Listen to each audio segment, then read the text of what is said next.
Donc bonjour à tous. Salé, s'il vous plaît. Ah, tu veux de la sauce salée? J'en ai ramené. Non, c'est des petits pots. C'est des petits pots? Que des sucrés. Ah, pardonnez-moi. Non, il n'y a pas de souci. Sauce salée, elle est là. Non, c'est très aimable. Merci. Je vais vous filmer un petit peu pour voir sur la vidéo. Sûrement qui est là. C'est pas grave.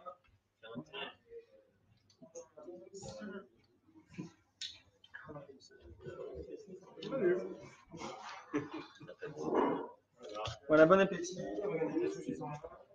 Ceux qui sont pas là, voilà. Il n'y a pas de courant. Si, la Torah quand même, ils l'auront d'une autre manière. Bien sûr. Ils n'ont pas profité d'eux. C'est pas grave. On Exactement. profite de ceux qui sont là. Alors quand on est tous quelque part, on est tous ici, alors en réalité on est dans un cercle d'ailleurs, c'est pour ça qu'il y a une forme de cercle. Et en réalité chacun a quelque chose à apporter. D'ailleurs c'était ça l'idée du premier sujet qu'on allait discuter aujourd'hui, c'est pourquoi est-ce qu'on vient dans ce cercle d'études.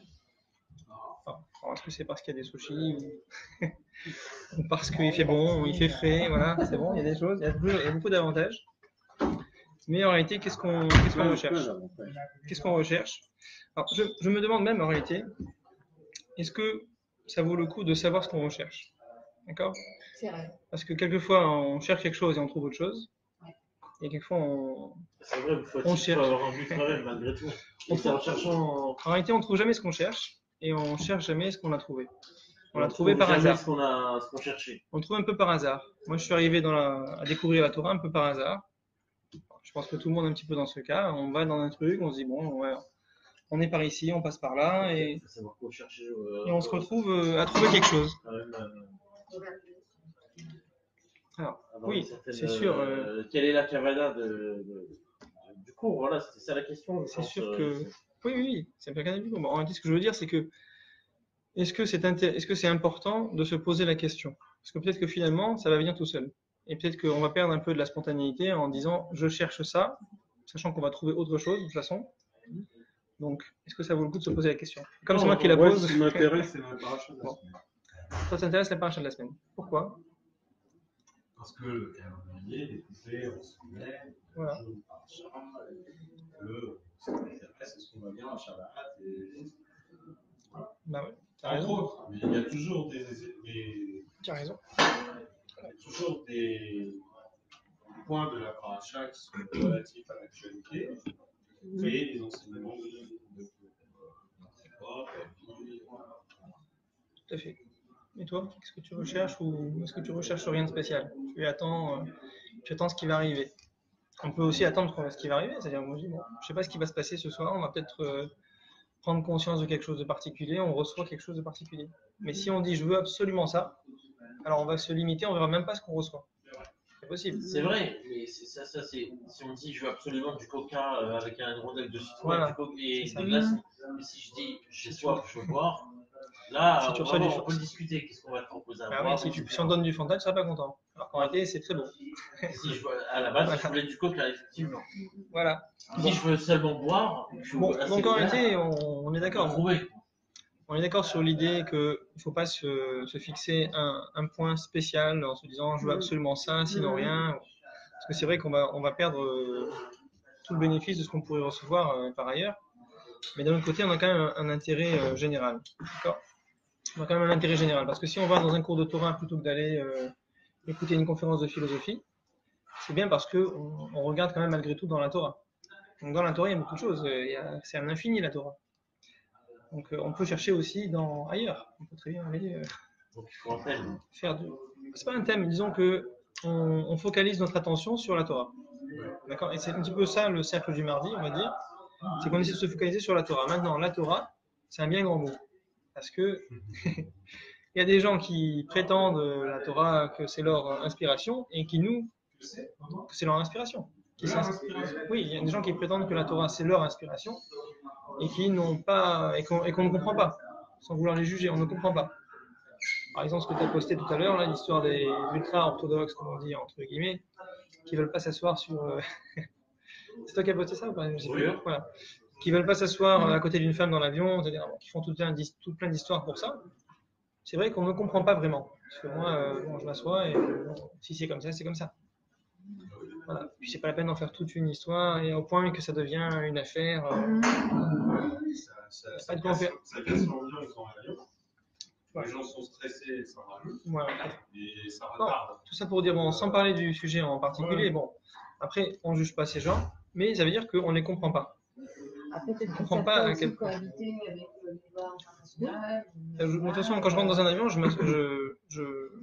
habituellement, je prends jamais les places qui me sont attribuées. Donc, mais je dis pas si c'est comme ça, sinon je m'assois pas. Non, je demande aux gens, est-ce que vous voulez bien changer? Et c'est pas pour des raisons de femmes ou à côté de moi ou pas. La raison, c'est que comme on est une grande famille, on est souvent séparés. Donc je leur dis, est-ce que ça vous dérange pas qu'on soit un groupe ensemble? Voilà, on arrive toujours à s'arranger. Il n'y a pas de problème. Bon, d'un autre côté, le fait d'en faire une histoire, c'est problématique. Ce que je veux dire, c'est qu'en réalité, il y a des gens qui se réclament de la Torah et qui en réalité n'ont pas du tout, enfin, qu'on n'arrive pas à comprendre. On n'a pas la même conception qu'eux et on ne la vit pas de la même manière. Voilà. Alors, en réalité, maintenant, de là à dire eux ils se trompent et moi j'ai raison, ça c'est autre chose. Je ne sais pas. Je ne suis pas dans leur esprit et peut-être que c'est eux qui ont raison. Peut-être que c'est moi qui ai tort. Et c'est peut-être toute la question. La question- Peut-être que ça soulève une vraie problématique. Quand on se permet de juger, à partir du moment où on porte un jugement, c'est qu'on se dit, moi je suis du bon côté de la barrière, ce que je fais et ce que je suis, c'est la vérité, et eux, c'est trop ou c'est pas assez. C'est pour ça qu'en réalité, le rabbi, d'abord, quand on dit des ultra-orthodoxes qui font ça, en réalité, c'est pas des ultra-orthodoxes. C'est des gens. C'est des gens comme toi et moi. Il y a des gens qui sont psychorigides, comme il y a des gens laïcs qui sont psychorigides. On a vu une femme laïque psychorigide là qui criait sur un type parce qu'il mettait les filles dans l'aéroport. Elle a un problème aussi. Hein. Donc des psychorigides qui ont des réactions bizarres. On a vu ça. Oui, il a été filmé il n'y a pas longtemps. Donc tout existe en réalité. Donc c'est pas un ultra-orthodoxe en réalité. Il ne représente pas l'ultra-orthodoxie. Il ne représente rien. Et d'abord, et en plus. C'est une rigueur poussée à l'extrême finalement. Oui, c'est un point de vue, mais. En réalité, il ne représente que lui-même en réalité. Enfin, ces gens-là ne représentent qu'eux-mêmes, même s'ils sont 10, 20, 30. Oui, peut-être. On peut respecter leur façon de vivre. Il ne faut pas oublier aussi des personnes qui ne pratiquent pas. Ah tiens, la vidéo n'a pas de son. Bizarre, non? Je n'ai pas mangé grand-chose. Je vais le CCEJ, pardon, le CHL, le CCEJ, merci aussi. et Youssef. Moi j'ai rien fait, moi j'ai pas fait les sushis. Bon, je les ai pas fait. C'est pas moi qui les ai fait parce que je ne serais pas capable. Je ne serais pas capable. Bon, j'essaie de plus recacher cette vidéo. Quelle est une plus grande vidéo. Oui, c'est un traiteur. Le traiteur fait ça. Donc c'est sympa. Alors, excusez-moi encore pour un petit truc technique. Bon, donc en réalité là on a un petit peu dérivé sur plusieurs choses, mais bon, c'est pas grave. C'est pas le sujet. Enfin, le sujet c'est qu'en réalité, quand on dit la Torah, en réalité c'est un vaste domaine parce que la Torah, il y a plein de manières de la voir, de l'interpréter. Voilà, elle est infinie et chacun peut la.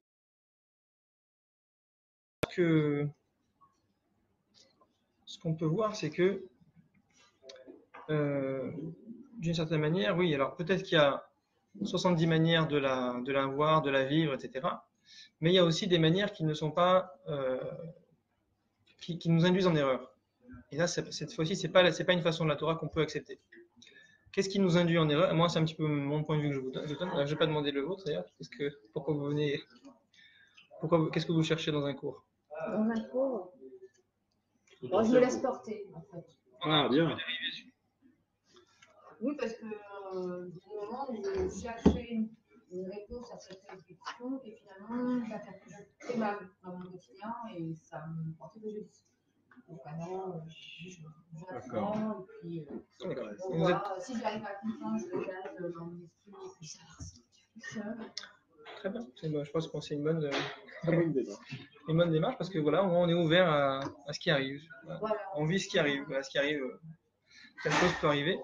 Et c'est vrai que chaque année, on entend la paracha, par exemple. et que chaque année, ben, on dit bah, tiens, c'est incroyable, j'avais pas remarqué ça, j'avais pas vu ça. Donc voilà, donc en réalité, c'est vrai qu'il faut être ouvert. Par contre, si on se dit bon, celle-là, j'ai déjà vu. Mais c'est vrai qu'il y a un danger d'interpréter. Ah oui. Et c'est vrai qu'en parlant aussi, ça permet de bien comprendre ce que dit Laura. C'est réel, hein, parce que. Pourquoi pas avoir différents points de vue quand on a le temps. Bah, tiens, Pour essayer de méditer. aussi. Oui, tout à fait. Il faut prendre le temps aussi. Il faut prendre le temps. Prendre le temps aussi de.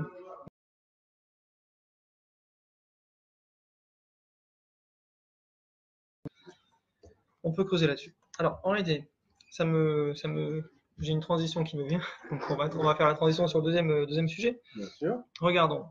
Par exemple, à quoi je pense quand je dis qu'il y a des choses qui filtrent la Torah et qui nous empêchent d'observer la Torah sous un des aspects. Il y en a 70, mais au moins on en voudrait un.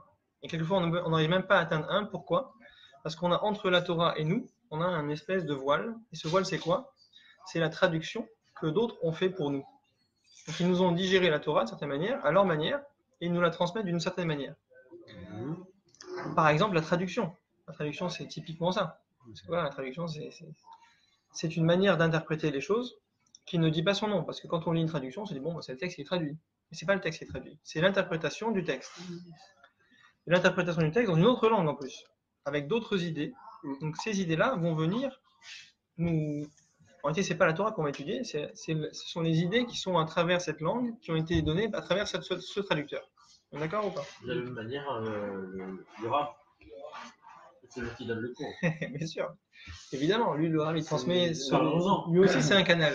Lui aussi, c'est un transmetteur. C'est un canal, mais ça passe par lui, donc c'est lui qui va raconter des histoires, des anecdotes, et son interprétation. Absolument. Le ton aussi, ça joue. Exactement, de l'intérêt de se choisir un bon rap, On est obligé d'interpréter. De toute façon, on n'a pas dit qu'il ne faut pas interpréter. Et le truc, c'est qu'on essaie d'interpréter d'une manière qui ne travestisse pas le sujet. C'est ça le problème. C'est que si j'interprète de ma façon, à ma sensibilité à moi, mais sans mettre autre chose que ce que je ressens de la Torah, c'est-à-dire la Torah elle est là, je ressens quelque chose, sincèrement, sans aucun intérêt a priori et sans mettre autre chose en même temps, sans rajouter du colorant ou n'importe quoi qui vient d'ailleurs, et je transmets.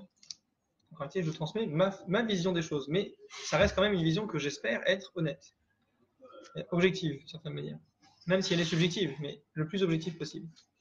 Donc le problème de la traduction, c'est que voilà, ça nous amène à quelque chose qu'il faut prendre vraiment avec beaucoup de précaution. Alors, maintenant, puisque le deuxième sujet en réalité c'est la paracha Balak et c'est la sorcellerie, on va dire. Donc on a discuté autour de l'objectif du cercle d'études, hein, on est d'accord? On a fait ce qui était proposé. Bon, deuxième chose. Étude sur le thème de la paracha, la sorcellerie en opposition à la bracha. D'accord? Pourquoi est-ce qu'on fait cette opposition? Parce que dès le début de la paracha, on voit que Balak est venu. Alors Balak, à propos de Balak, on dit que Balak il a vu. D'accord? Il y a un autre personnage dans la Torah qui est aussi un Midianite qui a ressenti